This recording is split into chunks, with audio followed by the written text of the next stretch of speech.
Assalamualaikum warahmatullahi wabarakatuh. Hari ini kita akan membahas tentang sistematika penulisan karya ilmiah ya. Tidak susah hari ini karena umum kita lihat, cuman hanya pendalaman materi saja. Nah, setelah Anda membaca ataupun mendengarkan materi tentang sistematika penulisan karya ilmiah ini, maka sudah bisa mulai menulis pendahuluan ya. Secara umum, anatomi karya ilmiah ataupun susunan penulisan pada karya ilmiah itu ada 3 ya. Jadi ada bagian depan, bagian awal, kemudian bagian isi, dan bagian penutup. Jadi di bagian awal itu sudah pasti ya, ini dari segi penulisan ya, dari segi penulisan dan dari kita mengorganize semua halaman-halamannya. Jadi di bagian awal itu ada halaman sampul dulu. Ya, kemudian ada selanjutnya ada halaman judul ya, halaman setengah judul atau halaman judul dalam lembaran selanjutnya. Kemudian baru ditulis abstrak.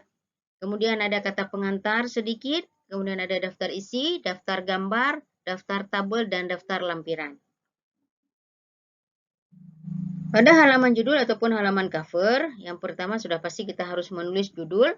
Judul itu lengkap dan jelas sehingga bisa membuat pemahaman bagi pembaca ya. Dan untuk fontnya, berapa hurufnya, kemudian pakai huruf apa, ditebalkan atau tidak, itu tergantung institusi ya. Tergantung dari pedoman penulisan yang ada di institusi. Nah, kemudian di bawah judul tersebut, yang pertama selanjutnya dicantumkan ini jenis karya ilmiah apa. Apakah makalah misalnya, apakah skripsi. Biasanya kalau skripsi kan ditulis tulisan ini dibuat untuk memenuhi persyaratan mendapatkan gelar sarjana misalnya ya. Kemudian baru nama penulis, kemudian baru logo instansi ataupun logo universitas, seperti kalau kita berarti logo UNMUHA. Kemudian baru di bawahnya paling bawah itu nama prodi, fakultas, dan universitas, baru di bawahnya juga taruh tahun. Nah, ini ya salah satu contoh cover skripsi. Tapi ini punya tahun 2014. Jadi saya sarankan Anda semua sudah harus punya panduan yang tahun 2020 ya. Saya dengar sih sedang direvisi. Jadi modelnya seperti ini. Jadi ada judulnya, kemudian ditulis judul tujuannya. Kemudian kalau di sini logonya dulu, kemudian baru penulisnya, kemudian baru prodi yang menerbitkan, universitas, kota, dan tahun. Nah, selama ini kita salah kaprah memahami makna dari kata pengantar ya.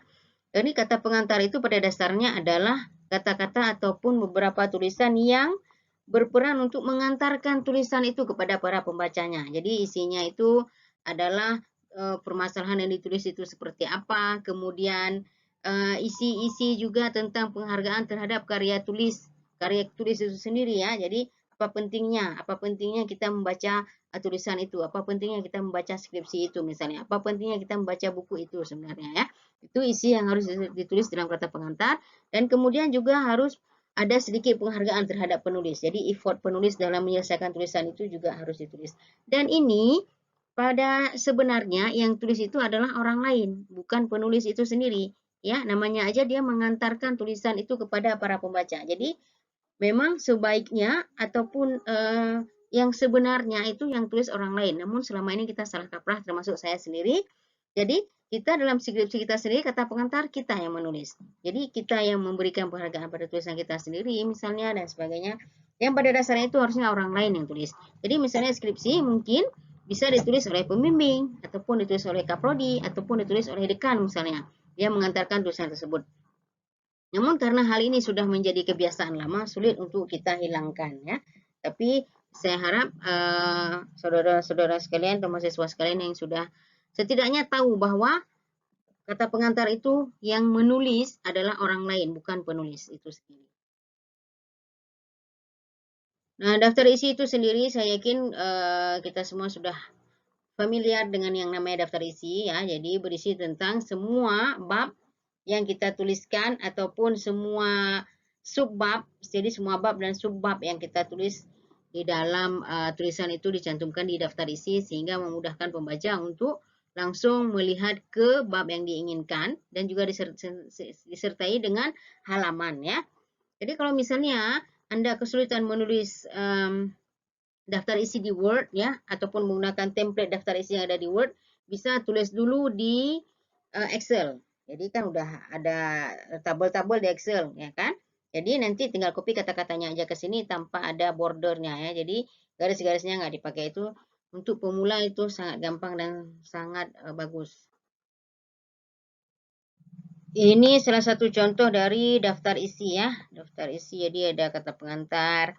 Jadi front matter ya, front matter itu daftar kata pengantar, daftar isi, kemudian daftar tabel, daftar lampiran, kata pengantar, abstrak dan lain-lainnya. Itu halamannya pakai Romawi ya.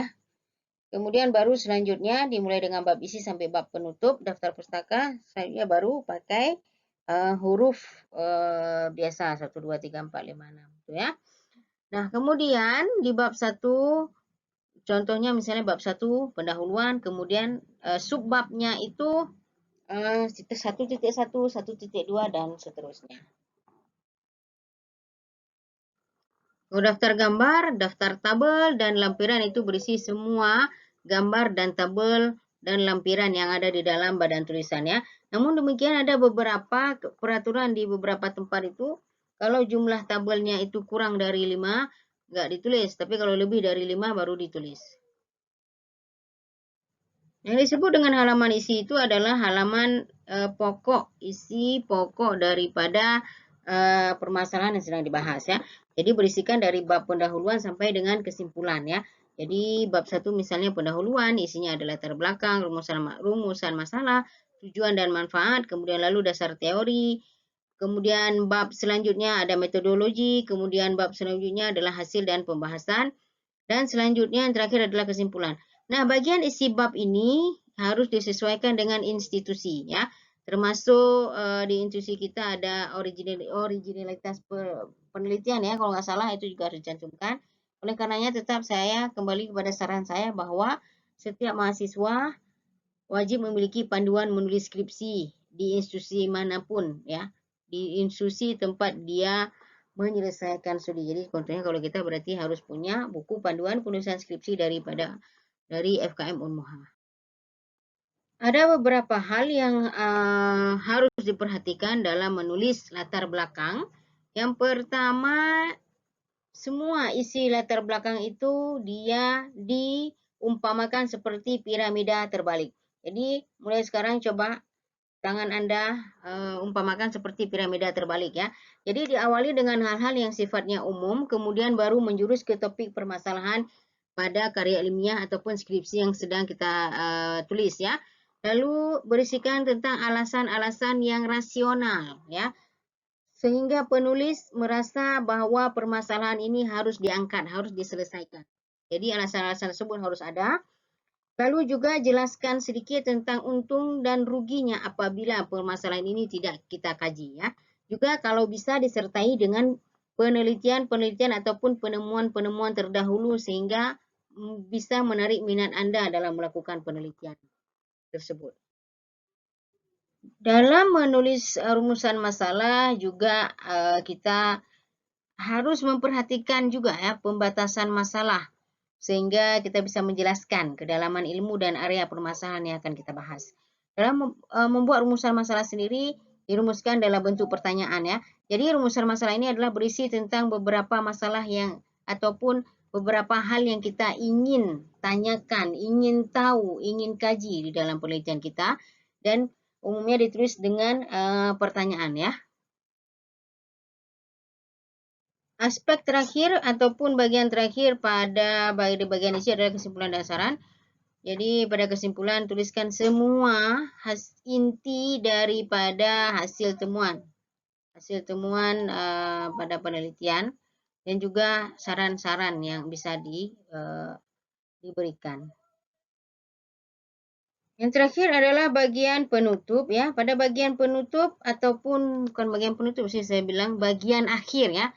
Jadi bagian awal, bagian isi, dan bagian akhir daripada anatomi badan tulisan skripsi lah misalnya kita bilang ya.